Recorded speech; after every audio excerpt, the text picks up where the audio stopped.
countdown. Okay, so So it's probably recording, right? I think we are recording this time. I'm so proud of you. So- okay, yeah, so I'm recording this time. It's terrific. Okay. And we're back with the Um, ring. Yes. Yes. yeah, thank you for joining Indeed. us for another edition of Fight History. And today I'm going to be interviewing my sister, who actually fought as well. And and we're just going to walk through her fights and and yeah. That was Okay. a great that Um. was a great intro. You're doing fantastic. Okay. Let me try again, maybe.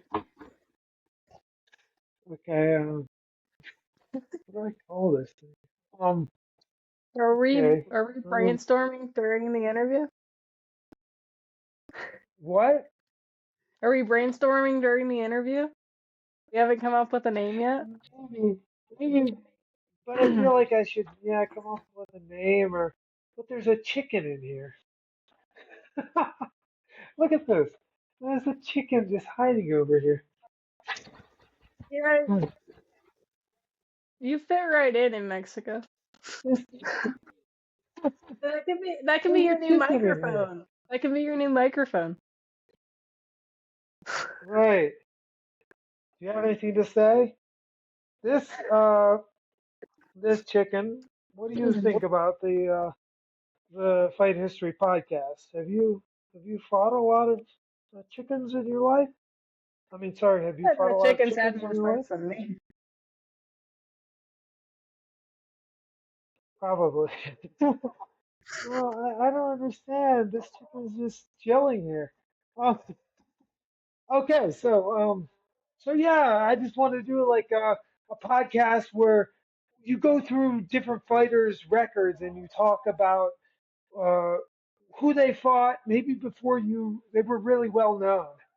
So I thought I'd start out and just get some practice and interview my brothers and sisters who have also fought and nobody really knows. So Because we my never got to sister meet all Tirzah them. has graciously, yeah, my sister has graciously allowed me to make her the guinea pig. And so without further ado, this is my sister Tirzah Gunther. And can you tell us about your first fight and how you got into So fighting? yeah, I don't really know how I got into fight.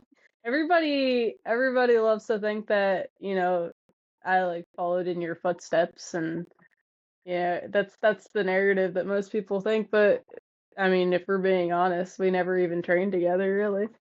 Like, you and I, Right, yeah, I we was never. like always gone training somewhere, and yeah, and me or you or Sardis never actually trained with me at all. No, no. Like once maybe. Most of your teammates knew you like more as a person than we ever did, if we're being honest. Uh, it all just kind of happened by chance that we both became fighters as well. Um, yeah, so I think I started out as a grappler. I was just competing in jiu-jitsu all the time. And I don't know, one thing led to another. I was working uh yeah, I don't I was competing probably every other weekend in jiu-jitsu at the time I decided to start fighting, and it was more just the next logical step, I suppose. Um I mean, there's only so far you can go in jiu-jitsu, plus I'd started boxing to kind of facilitate fitness for jiu-jitsu competition, and yeah, it just all kind of fell together, and then all of a sudden I was looking for a fight. It wasn't easy to find a fight. Um, I'd say the first the first fight that I actually got was two weight classes up. Lauren Kyle. Uh, they had to pull her in from out of state, because I had a hell of a time finding an opponent. Yeah, it's so Originally, hard to find fights, and yeah, even no, harder for a girl. I know for me, it's like so hard. I think I had been trying for Are over you a year before I finally got my first fight scheduled. Um, and then yeah, it was at a catchweight. who got that fight for you? Were you training with Jose or? Scott Corbin got it for me. So at the time, I was training all over the place. I was training with um, I was training with Jose a little bit in his garage, just rolling, but I was training pretty much everywhere. I was at the Fight Farm at the time, and uh, I was training with Cody Stevens and JP Pocock. I was also cross training with at AOA and um, Dave Lashley's gym Oh, for really? Because jiu-jitsu. AOA, OA, OA, OA, or OAA, that was where Karate Mike used to fight out of, right? Yeah, yeah, I would go out there for just sparring sessions. They used to be kind of like our rival, our local rival. So when I was training with JP, that was like Fight Farm was like kind of rivals with AOA because like we're both in Mansfield. Yeah, there was But like, and then maybe they when you became like went, it was the like a different Mansfield coach, Shanghai and Academy, I think right, because and what's then his Ronnie name was was teaching Ronnie. there, Yeah. right? Mhm. Or well, no, but who? No, that my mind's. Oh yeah, Sean. Sean was teaching there, wasn't Ron he? Doherty. I wasn't. Yeah. didn't get to train with Sean when I was there, but I only came on weekends to spar. The good thing about being a female in the fight world at that time was there were no other ones, so it was easy for me to cross train with everybody because I didn't have to worry about whether I was gonna fight the guy that I was training with. So I kind of slipped through the cracks when it came to that because I know there was a lot of drama in gyms and so and so wouldn't train with so and so because people would be taking videos or trying to figure out how that guy fights because inevitably they'd be fighting each other at some point. The advantage that Yeah, I people had, get a little nervous about sometimes. the advantage Silly, that I I had think. is I really didn't have to worry about that. I was really the only girl at the time, and if there were girls, they were a lot smaller than me, like Kayla and all them. They were at 105 or something. So I really didn't have to worry about um like people taking footage or anything like that. So yeah, they had to pull my fight from out of state. Sorry, what were you gonna say? And then, did you do any research on her, or what kind of? Did you know anything, or did it was just kind of no At that point, information? She was she news. had two fights, so I did have some footage to look at. She looked like a stand-up brawler, which worked out pretty well for me because I'm a grappler. My goal was to just take her down and ground and pound. Maybe work jujitsu if I can, but mostly control the top and just ground and pound. Control the fight. Um, it was at a catch weight. Because I had trouble cutting weight before. I tried to what when I first was looking for a fight, I was trying to get down to 145 and I didn't know anything about cutting weight. Actually, you helped me with that one, trying to cut weight for that I one. remember. I remember we tried to like. Well, I remember we were gonna. I don't remember exactly. I remember we got like a place with a hot tub, and I was gonna show up, but maybe I was late for some reason or something, and you just started cutting. but uh, Oh no, that was but with yeah, Sylvie because like Scarhuth. That I was with remember Sylvie riding a Scarhuth. bike. Oh, was it different? Was it a different time? That's a different one. So the first one, I was supposed to fight Aaron Dutton, and you were pretty sure that I could cut 20 pounds in water. But it was like same day weigh-ins, and I had never cut weight before, and it was like short notice fight, right? Did But I I was say like, 20 pounds? I yeah. think I think maybe I said 20 pounds. But Because anyway, I we cut 15 as a pro, and it's rough. yeah, no, it was not great. Uh, I ended up in the hospital that night because I was hallucinating. I thought my face was melting off, and they ended up pumping. We did make the weight. We did make the weight. But Yeah, I I was remember riding. I remember vaguely like riding a bike or something. yeah, Did we we just spent put like plastic on it and try to ride a bike or something? so we spent the whole day cutting weight because I had like I think we took it on like a week or 2 weeks notice, and I just pretty much didn't eat anything the week before, and then um yeah, we were on the bike with the plastic and the albaline, and then that night we had like a bathtub full of alcohol and Epsom salts, and you were pouring boiling water in, and I was like in the bathtub, you were pouring, and then I would like get out, get in a sleeping bag, and like wrap up in the sleeping bag, and then jump back in the hot water, and then wrap up in the sleeping bag, and so I like uh yeah, it ended up like they called the I don't remember that night, but I knew that the ambulance was called and I was hallucinating and they transported me. And I just remember being so pissed off Yeah, but because I they put water really back in remember. me after I made I think I weight. must have left. Dang. I don't know. I don't remember. Yeah. So yeah, But the that was a long time ago because I remember like that was kind of like the current bro science was the alcohol and the salt, but it actually is just the hot water that does it for you. So yeah. I don't really use alcohol when I cut weight. I just sit in the hot water. But I remember like all the fighters, they use alcohol and they rub Mm. themselves with the what was it, like the makeup remover and stuff. Albaline. Albaline, But yeah. yeah, the Abilene, right? But it's all just it's useless. Basically, it's just the hot water that does it for you. Because Dad did the math on it on whether the salt would help, and it's theoretically it would work through like what do you osmosis, right? But it's not.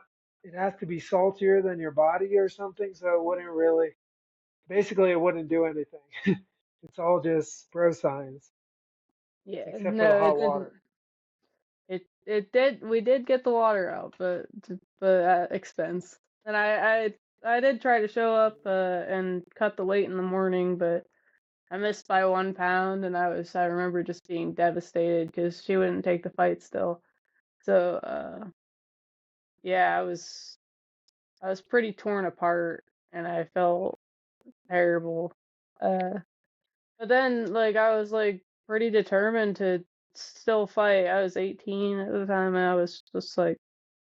I just figured I'd do anything, and I just like was dieting, training, prepping.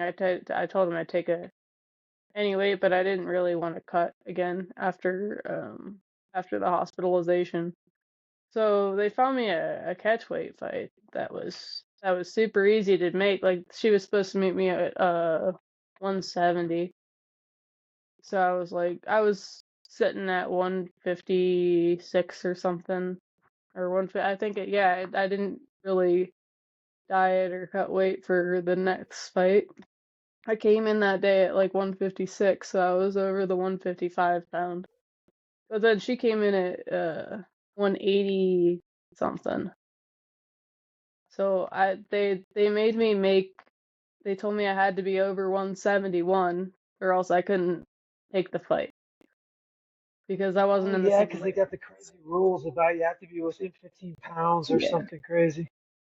So that day I like I drank like 3 gallons of water, and I don't know where it was going because I still didn't weigh enough, and I should have. So I was just like so desperate. So I tried to weigh in right? with It's like the. 8 pounds a gallon. Yeah, Uh, I don't know why it didn't work because like it should have, but I still was underweight, so I tried to weigh in with a hoodie and a bunch of clothes on. They told me no, you're only allowed to wear shorts and a t-shirt. That's the most you're allowed to wear. So um, I like I can say this now because I'm not fighting anymore, so athletic commission don't come after me. But I did I got like some rolls of quarters and I put them in my shorts and we did make the 171 to get over that weight class difference and we made the fight happen with Lauren Kyle. that's a little awkward because I know I was gonna fight something Anger Fist at 200 pounds, and I was like worried about making the weight, and he told me to just throw some quarters in my cup, right? But like girls don't have cups, or do you? No, no, we're not allowed to wear cups. So I had to put it in my waistband and just wear a really loose t-shirt over it. That just kind of looked like a fat roll. Yeah. Well, that's smart. Yeah. So you Um, made the weight, and then made the any way. anything She else flew, to she flew in note? from North Carolina. You were supposed to be on that card with me, but I don't remember what happened. You ended up not fighting. It was just me on there, I believe. Um, yeah, Huh, there's a I lot. wonder who I was supposed to. I don't remember. It was at I don't think RFO. I ever pulled out. Oh, you know who? No, I somebody know pulled that who. on I you. know who I got pulled out. I know. I know. I was supposed to fight Nick Brown one time, and he pulled out last second because I made weight and everything. I wonder if it was that fight. I And then bet, I ended yeah. up fighting That him for later, RFO. but I bet that was it. Yeah. RFO did me good. They always looked out for me, but they got that fight done. That fight ended by TKO. I think the second round. Uh, Did you take her down? Did it go according to plan? it did. We had a game plan, stuck to it. It went pretty well. Ground and pound. They kept saying in the fight they were like she's going for the armbar because everybody knows me as a jiu-jitsu person and not really nobody had really seen my ground and pound or stand up game at all. So it was kind of a wild card. But yeah, it's took her down, ground and pound, got her in the like gift wrap. I just held her here and just kind of teed off on her till the ref stopped. So then I got a taste of First it. round, or I believe it was the second.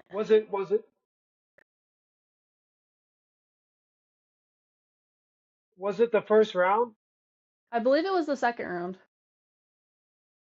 I Uh, believe she. so how was it? Were you like, for me, like fighting is like crazy. Like it was just all like surreal almost. Like everything feels slow and awkward, and it just, I don't know, it was all the adrenaline or something. It just felt terrible, kind of. Yeah, for me it was I I felt numb. I didn't really enjoy it nor dislike it. It was just empty. I'll never forget like that first fight because I remember hitting her and remember thinking it feels like hitting the bag. Like when we do ground and pound drills. It felt like hitting the bag. Just like teeing off on the bag and training. And that's how every one of my fights really felt was just I was just numb. I was disassociated for it. It was 100% muscle memory. None of like there was no thinking. It was just yeah, everything we trained just happening. It didn't feel like jujitsu competition where I would think it through or anything. It was just numb, just empty. It was just a job to get done. Yeah, that's how it was. Yeah, for me too. It was like I thought I would be like but I thought I would be thinking and strategizing like jujitsu, but it was just like this awkward. I don't know. Maybe it was because I'm getting hit a lot and my brain's not functioning properly. Maybe, but it was just. It felt like it wasn't me, and it was like this weird like everything was going slow and I was moving slow, and it just didn't. It felt horrible. Yeah. It felt like it felt better as I would fight more, but the first fight was just it was horrible. I'd say the hardest part was the interview afterwards, because they want you to talk and like be Oh yeah. coherent. Yeah, I didn't know what to say. And they're like, "Yeah, your mom is here." I'm like, "Okay, sorry, mom." I remember Victor Van Did Tresca. Matt interview you? Yeah, yeah, that He's the Trucker. best. He is. He really looked after us. Like that was a great promotion. I miss Sorrowful, but BCM's kind of taken over in the Mansfield area. They do good by their fighters too. Yeah. I Yeah, I remember would come back and fight for an RFO card. That would be fun. I remember, like, and this is before I even trained at Strong Style. I remember Victor Ventresco was the ref, and he came over, and I was like bleeding out of somewhere. I don't remember, nothing serious. So he wiped it off, and he's like, "Never let them see you bleed your own blood," and that's something that always stuck with me from that fight as well. So that was the because I knew who he was, I just didn't really. I'd never met him before. Yeah, I didn't know. I didn't know. I didn't. I mean, I'd seen him at fights refereeing, but I didn't know who he was or that he trained until I went up to Strong Style. Yeah, so that was So,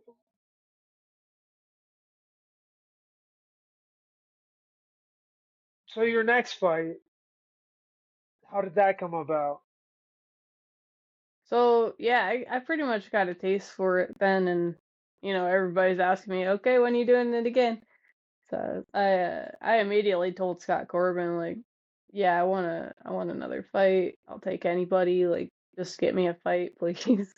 So we trained. I kept training. I was in fight camp pretty much this whole time. Like, I never stopped being in fight camp. I was obsessed, and And you're so it just was like. bouncing between JP's, Fight Farm, AOA, So uh, at this point, Lashley's. yeah, at this point, Jose's coaching me a lot more. Like he's pretty much my main coach, and then Cody was training me. Um, I'm I'm at Lashley's for jujitsu, and then I was bouncing up a little bit. I would go up to. I was training with Rocky Edwards. I was training with literally Oh every yeah, day. he was I was great. training I think somewhere. I was training in did I meet Columbus. Rocky through you? Did you tell me about Rocky? It's possible. I met Rocky at my first jiu-jitsu tournament, and that's where I met Jose too. I was about 2 weeks into training jiu-jitsu, and I went to this tournament at Lancaster Academy of Martial Arts, and it was in the cage. It was the first time I had ever been in a cage, and it was a jiu-jitsu tournament in a cage. Just no gi grappling, and I used to go up there every time they did it because it was a great tournament. But and this is where I met Jose and Rocky was at this tournament, and I got my ass whooped, really. Uh, so I was in the men's division before, and I did pretty good in the men's division. Oh yeah, And then I remember. You were like beating guys. yeah, I did okay in the men's, but then they found a girl for me to fight, and this girl, Autumn Gordon, she's like less than 5 foot. She's little tiny, and I was like, and I'm a big girl. Like I'm like, this is not fair. I'm gonna squish this little thing. But I was like, okay, I'll take it easy on her. And then I go in, I'm in the cage with her. She's like looking across from me. She was like trying, looking like Ronda Rousey over there, just all hyped up, just crazy. And I like start walking towards her. She runs up, she flying arm bars me, snaps my arm, and I can't use my arm for several months. And that's how I met Jose. As he comes up, he's like, "Oh, good job." Afterwards, I was like, "Dude, I lost. I did horrible. What are you talking about?" And he always kind of looked out for me after that, and he kind of took me under his wing and tried to teach me how to do jujitsu. So I was hopeless. Yeah, that But getting your arm hyperextended, it takes forever to heal because yeah, I remember that happened to me. I was like, yeah, I'm not tapping, and then it's like you can't throw a ball for like a year. it was horrible. I was in a sling, like I couldn't even use my arm. And it was just so sad too, because she's so tiny, and I just totally underestimated her. And it was literally like a couple seconds. It was, and that's humbling. That's so humbling. But it kind of drove me to be what I was because I was never going to be in that situation again. I would never underestimate any of my opponents from then on. Uh, I always gave everybody the benefit. Right? People talk about, oh, you've got to be confident to fight and whatever, but I've always found exactly the opposite. Like all the times I've gotten in trouble is underestimating people. And then boom, you're done. I always prepared for the absolute worst. Um, Right? which I did end up underestimating my last fight, but we'll talk about that. But anyway, Christina Yeah, Edwards. but Christina Rocky was Edwards. crazy. I went up and trained with him. Yeah, he'd always have like some horrible ringworm, and then you point out, oh, I didn't notice. Oh, But he's a he was good really guy. good training. And I learned a lot from him. one time he gave me like a dummy, like one of those Bob dummies that you kick. And he's like, oh yeah, we went to this gym. It was like a Taekwondo gym, and he's like, yeah, they don't need it. Or I, it probably wasn't even his. I don't think. I think he just gave me their dummy, and I had it for years. I even You wrapped it in probably like a shouldn't say Christmas that. light for Somebody's gonna come Christmas. tracking you down. Right? He's very generous with other people's things. No, I mean maybe it was his, but uh, Good guy. Yeah, they had a good team, and anyway, that was a good place for me to spar and stuff too. And they had like Jessica, his wife, she was up there and she helped me too because she was about my size and she fought as well. So it was a good resource for me to have up there. So I was training there. I'd go up to Ronin and train. I'd go up to I think at that point I was just starting to go up to Apex a little bit and help Brianna, who was another girl around my size. She did jujitsu, but she was starting to fight too. Uh, but yeah, literally every day I was somewhere different because the gyms that I had available to me, they weren't training every day. They would you'd have a couple days a week here, a couple days a week there, but I needed every day. I was obsessed and I wasn't gonna lose. So yeah, I'd find somewhere to train at least once a day. yeah. Christina So Edwards. what did like a typical week look like? So let's see. Monday was usually no-gi, jujitsu, wrestling. Tuesday would be gi jujitsu, and then I had uh boxing. Wednesday Wednesday was like a Muay Thai sparring sesh. Thursday was jujitsu. Friday was a cross train day. I would go usually spar somewhere. Uh Saturday was cross training. That was sparring day. Like usually that's MMA sparring, cage work. Sunday would be also a cross training day. That would be cage work, MMA sparring, and then back to Monday, back to my normal gyms. Uh, yeah, and then I was working. What was I doing at the time? I think I was working at the lab at the time, so I had a nice, good schedule where I could, I'd work from 3 a.m. to 3 p.m. and then go train till about 8, and then get home and go You shower, would go to. torture animals and then go torture people. I didn't torture animals. I worked What a in life. a. Yes. You were developing COVID at the time? Yes.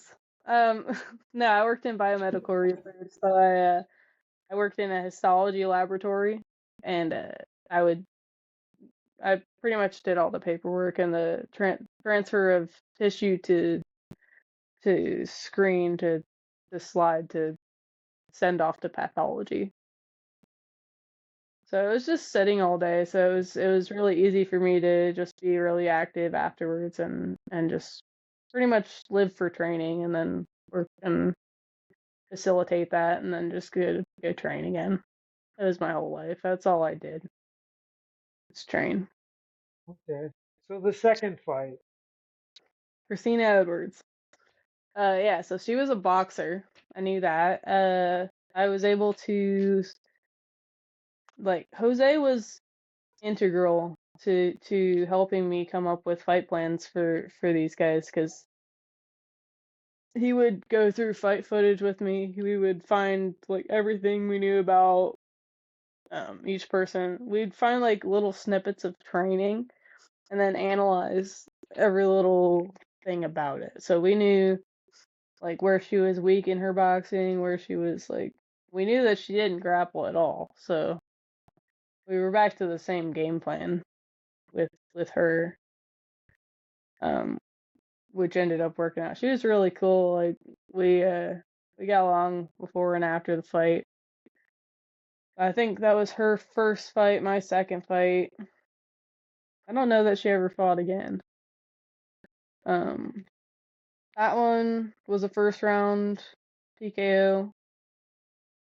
Some sources say that it's a submission, but it was not. So I had her in an armbar. I think it only lasted a little over a minute. I took her down, ground and pound, got into an armbar position. There was a bit of a scramble. I got into an armbar and it was on top, but I sent it. Uh, and I had her arm wrapped around my hip backwards, and it was bent like this. It's like hyperextended backwards, and it was not doing anything. She was just sitting there. So I just started ground and pound, like hammer fist to the face until her arms are trapped, and I'm just pounding on her. So they ended up stopping it, ref stoppage. But never seen Yeah, I anybody don't with such trust the flexible armbar at all. arms. I'm scared to go for it because I went for it on a skinny guy. Oh yeah, Niles Hoopman. I went for the armbar and it just bent and he was fine. And I'm like, oh shoot, it's not reliable. It's not worth giving up position. Do you know? I worked with his mom at the laboratory. We bonded over you Oh beating her really? son up. Yeah. Oh no. Oh, no. And you trained with them too, probably. No. Mm-mm. No. Probably I not never then, did. right? But you trained at No. he used to train at AOA. So the only time I was at AOA was for open spar. So Uh, that was just whoever would come in for open mat to, and they didn't really have like training sessions. Like you just come in and wail on each other. It was just it wasn't the best way of training, but like I met some good guys, like, and I got some good rounds in. But yeah, it's definitely not. It was the way I developed my fight career after that was a lot better because it was structured. You know, at anyway, like I would just go in and it'd just be like a fight. You know, everybody would just be pounding on each other, and yeah, it Did was they chaos. wear like MMA gloves? I know I would train at some places at the beginning and they would only spar in MMA gloves because they were like, well, it's got to be realistic for the fight. Yeah, no, that's all we ever started. MMA gloves, shin guards, and some of the guys wore headgear, but us dumb people didn't. Wow. Yeah. Huh. Okay, so then number three. So number three, that one was when stuff was starting to get more serious. So this one was at a lower weight class, and it was in Iowa, and that was versus Solveig Skarhus. She was undefeated at the time. I think she was 4-0. Really hyped up, and I Was was that her coming in. title? It was not actually, but I think we were co-main event. She was undefeated, hometown hero. Like I was probably supposed to lose that fight. Uh, they flew me in for King of the Cage, and this was one of my favorite fights. It I was don't. very challenging. I think I went to that one because I went to one where it was like on an Indian reservation and it was kind of like Yeah, a nice promotion. Like they yeah, treated it you was a well, casino. especially for like amateur Yeah, fighters. it was King of the Cage, so it was televised. It was on national TV. Um, and it was at a casino in Iowa, and there was nothing around there except like the gas station that we stayed next to and the hotel casino. Um, 'Cause I remember after weight cut, like you and I were looking for like something to eat afterwards, and it's just like gas station beef jerky. It was pretty much all we could find. Uh, but yeah, you So you flew cut out. weight for that, and that was the one that we did in the hot tub. Huh? So I rented an Airbnb uh near the airport where I was gonna fly out of, and you came out and helped me cut weight there in the hot tub, and we did it in a lot more reasonable way. Like, and I had dieted That most was of it much off. better. Yeah, no, we only had a couple pounds to lose. So we had the hot tub, we relaxed, and and then you were like telling the Amazon Echo or something to rob a bank at 6 o'clock or something the next day in the Airbnb. You like set it on their alarm or something. Yeah, So I remember who knows something. what I happened. was like messing with the. Yeah, 'cause we Airbnb that house, and I was like telling it, setting bad alarms for the people. They So probably have to many be bad careful what they do. alarms. I cannot Yeah, believe I didn't get banned from there with all the things that you told their Amazon to do. You told it to buy stuff too, and I don't know. I Anyway. know. So yeah, Jose was actually supposed to be my coach for that, but he ended up really getting really sick beforehand. He was in the hospital, so I was kind of stressing out there because I was like worried about him, and also like I didn't have a coach that I could hear the voice of, because I only really hear his voice. He was my main coach at the time, him and Cody, because I was training Yeah, with I'd always Cody. want Cody in my corner because I recognize his voice. Anybody else talking, like it just blends in with the crowd. Yeah, and Jose had been my main corner like throughout all my fights.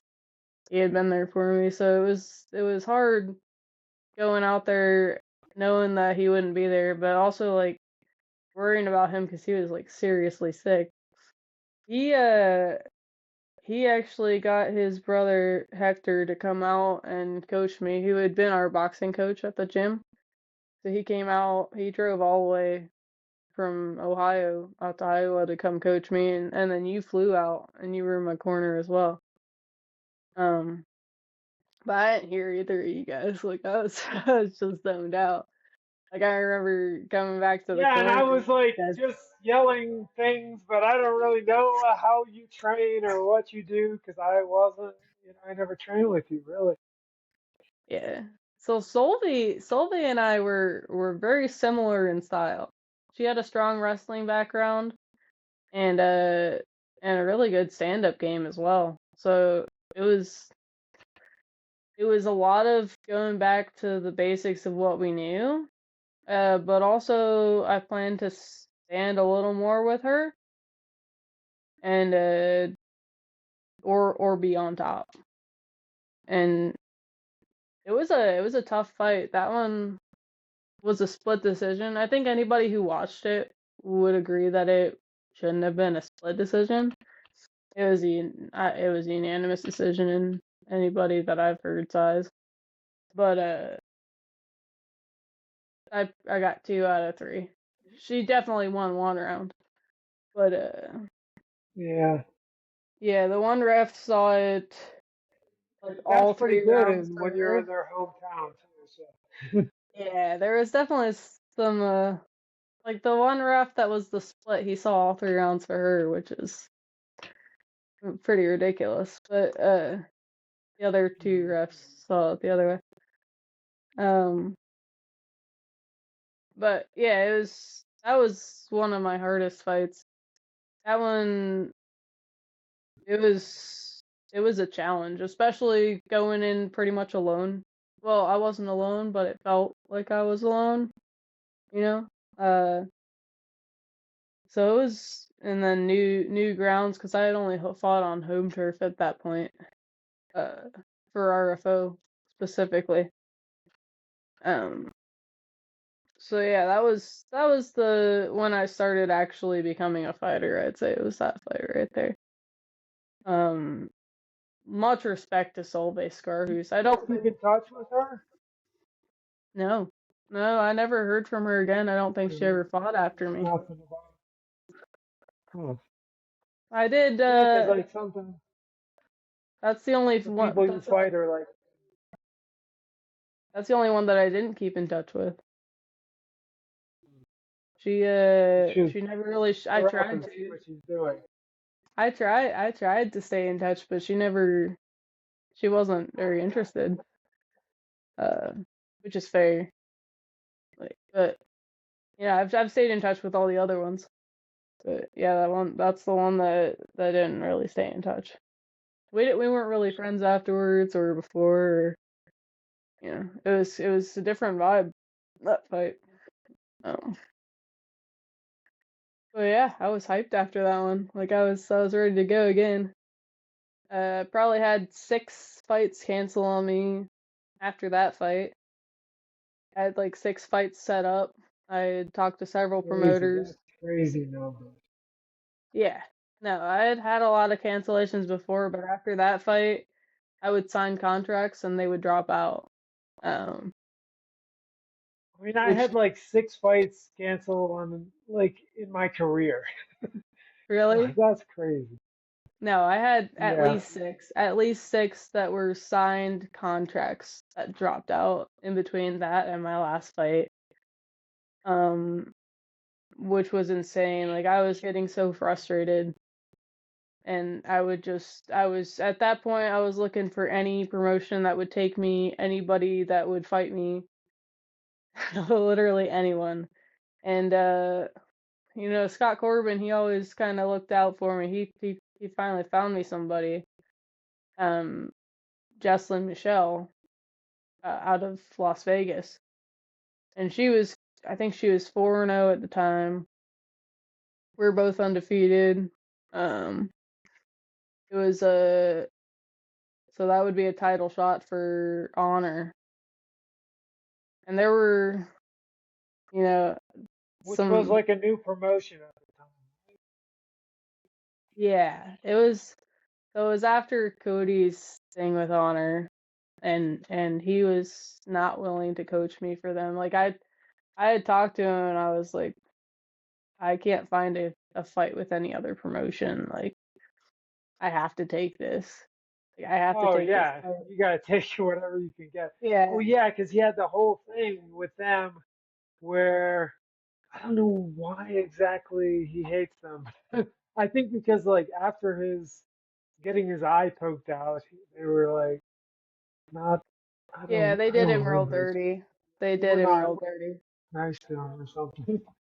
Um, There was a lot that I'm not but gonna get into, but they yeah, they did him real dirty. And it was kind of a conflict for me to fight for them, but also it was in the hometown of my gym. Like my teammate was on the card as the main event. I was the co-main. It was a fight that I knew was gonna happen.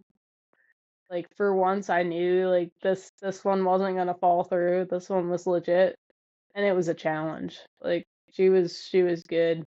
I watched footage. Like strong wrestler, strong striker. Like just strong altogether. Girl's like 6 foot, jacked, way bigger than me, but wasn't she training with? Was that Scarhouse or was it her that's training with the guy in Vegas, the UFC fighter? What's his name with the mullet?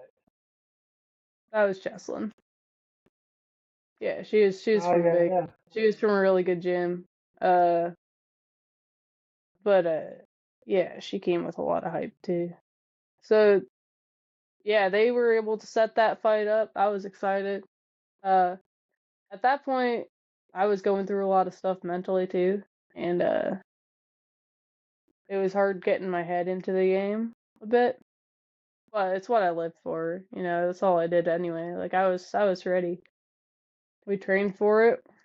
Uh, the goal with that one was to kind of see where her wrestling was, and if I was better on the ground, keep it on the ground. But I also felt like I had a chance standing.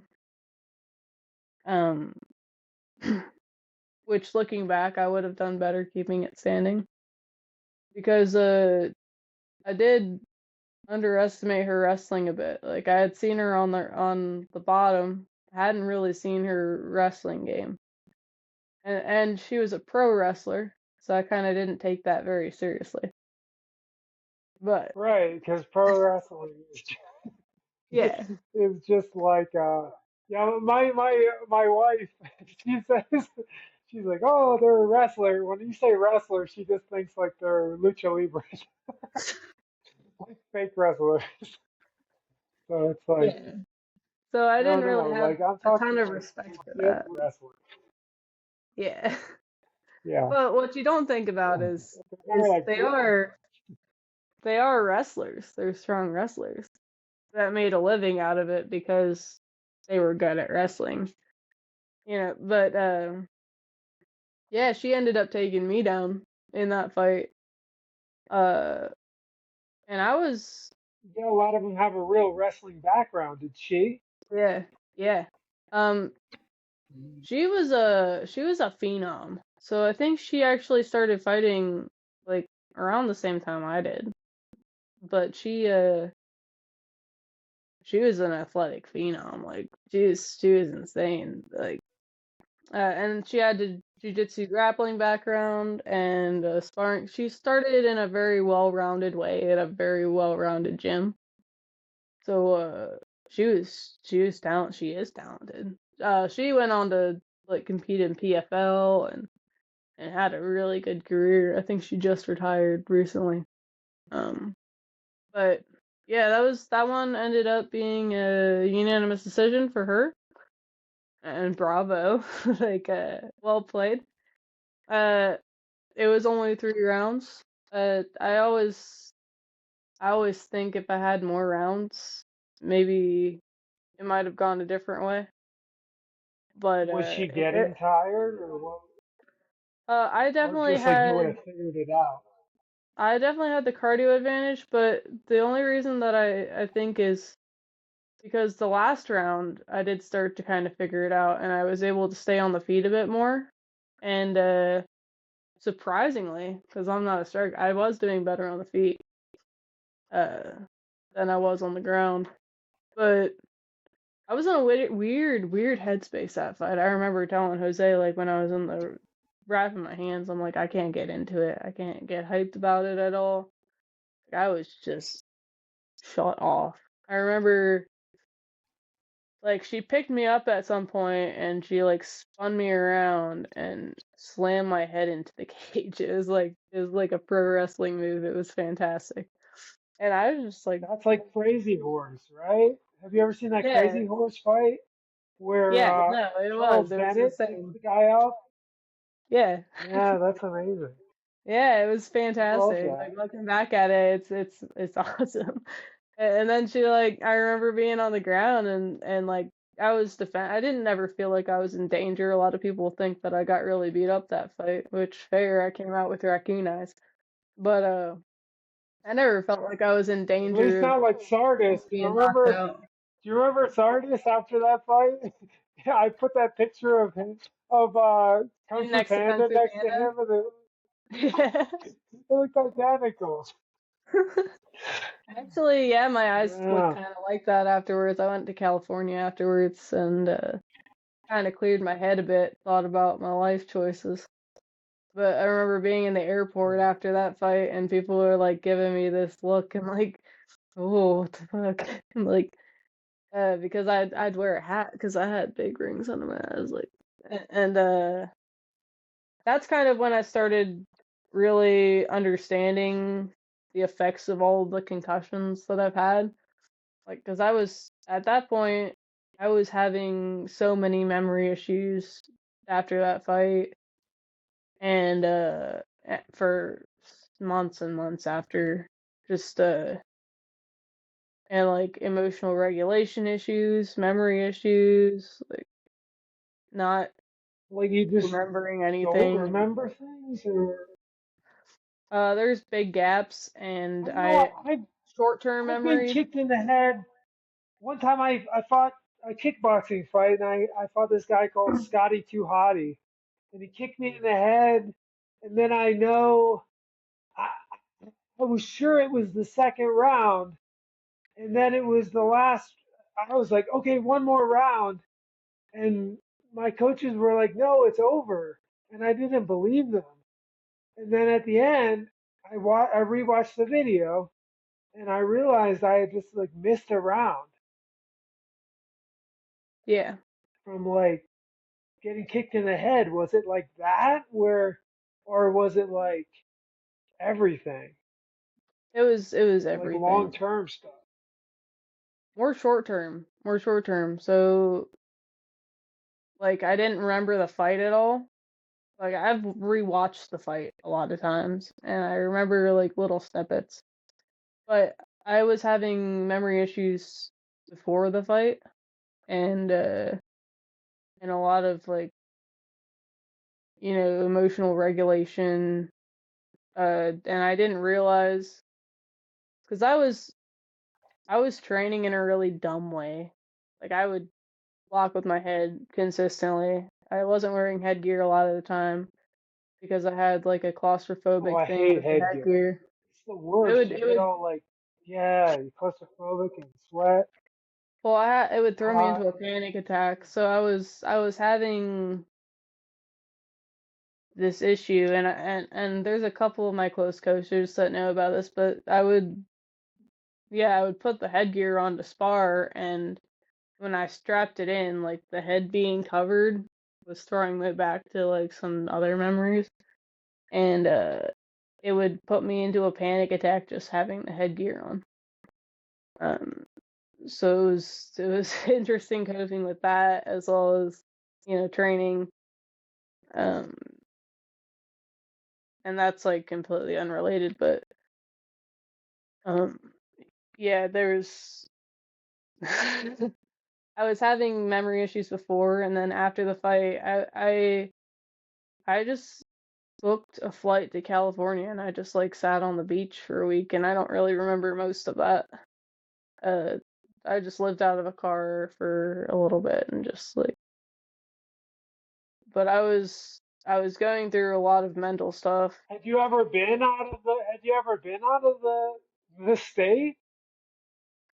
Oh yeah. Yeah, no, I had been to most of the states at that point. I had traveled quite a bit for jiu-jitsu competition, and that was just a safe Yeah, place because that you was guys away were on from that everybody I jiu-jitsu knew. team, and you would just travel. Yeah, I know. I had already been to Australia for the Sport Jiu-Jitsu Worlds and everything else Oh by that damn! point. Like I had been all over competing, but that was just it was somewhere comfortable and safe that was away from people because I couldn't it was hard to face everyone because I sold that arena out. Most of the people that were there were to watch me, and I felt like I Yeah, had you and let Sardis, everyone the down. people loved you guys. For you and Sardis, like for whatever reason, like fans, like people around just loved you guys.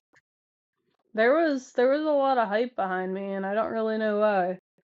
I think maybe because my name was No, out there I so know. much I mean because I was Sardis because he competing. would stand up and like punch with people. I think. I think because I got around so much in the community. Like I was competing everywhere for years and years Yeah, it before probably I helps to started train in fighting. all those gyms. Yeah. And I was so young too. Like I was only 18 for my first fight, and I There's was not gung a ho lot of about girl it. fighters. No, especially not back then. There are more now. It's a lot more common now, and I love seeing it. Um, but yeah, after that fight, I just I actually signed several contracts to fight again, but then I started to, I looked in because I pretty much avoided medical treatment at that point. I just, just ignore it until it goes away. But these issues that were coming up weren't going away. I finally started getting some neurological scans, and they're like, you cannot get hit in the head anymore. Uh, it's over Really? So for they you. like looked in your brain and said like, "Oh, it's damaged here and stuff." Yeah, yeah, and Because I they got told a me pretty CT much. scan. The UFC did a CT scan, but they never told me anything. So I don't know what's going on in Probably a lot. there. uh, yeah, no, well, the thing is with CTE is they can't tell until you're dead. So, but they can see markers and they can see damage and they can see gray areas. Um, and they can tell you like this is damaged and you should not be doing more damage, especially with the symptoms. But And so, but I feel like they're always gonna tell you that, right? Because like they don't want sued, so it's so hard to yeah, know what to trust. I yeah, I considering the symptoms and everything else that was going on, I wasn't really questioning them. I think they were correct in that call. And I was pretty much faced with the choice, like give up your whole life and everything you've dedicated everything to, or you know, like keep doing it. And Die. yeah, yeah, there's not much time. And so I'm 20 something years old at the time, and I have to choose whether I want to live a different life eventually. And it took me, I wasn't ready. I I signed up for several more fights and they dropped out. And at that point I was like, well, maybe this is a sign. But it's hard going out on a loss. You know, it was, I think, Yeah, it what, sucks because all of us went out. All of us went out on one loss. We all quit. We all look like quitters. I hate it. yeah, and I think that's the narrative that everybody kind of assumed, and I never corrected it because, I don't really care at this point. It was hard, and I kind of dropped off the planet for a little bit, but yeah, I think that's what most people assume is because I lost, and I wasn't able to. I did continue to train, and I did continue to seek out fights, but at some point, I started thinking about what the doctors were saying and what I was seeing, and what was really worth it to me, and it it wasn't. Like, it was really something to keep me distracted from everything else that was going on in my head. That's what, like, I loved fighting, but that's what it was. It was a distraction from life, and I really just had to start living and accepting that I couldn't run away anymore. So here we are, and the brain's doing a little better now after a couple of years, but my short-term memory will never be like it was. So it's a good run while it lasted. Yeah, it's a lot of fun. It And you make is. some good friends. You do, and then the So what's the community is moral like of the nothing story? else. Live free, die hard. Uh, I don't know. Is there a moral? Uh, Everybody chooses their priorities and what's worth it to them.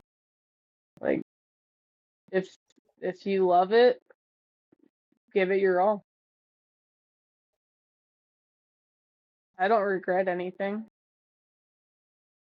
It made me who I am, and I would not be alive without it, personally. Like, but that's my story. Everybody else has to write their own. Yeah, Cody lost an eye over it. Yeah. Um, But that's how he makes his living now, right? Like, he shares all of his yeah, knowledge, right. all of that work ethic, everything that he's learned. He's able to change so many people's lives in a positive way. And I started coaching after that, and that was one of the most rewarding things I've ever done. Like, I spent years just coaching jujitsu and going to tournaments and seeing my people win, and it was one of the best things I ever did. And I would never give that up. Like, jujitsu saved my life, and I know it saves so many other people.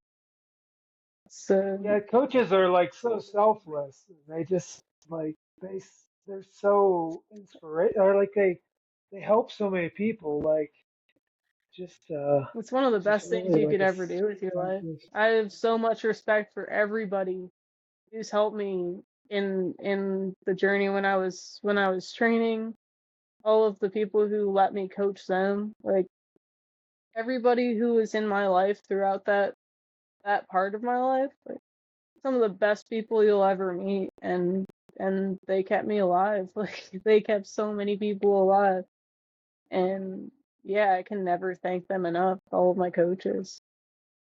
So, yeah, no regrets at all. It's just a different path now.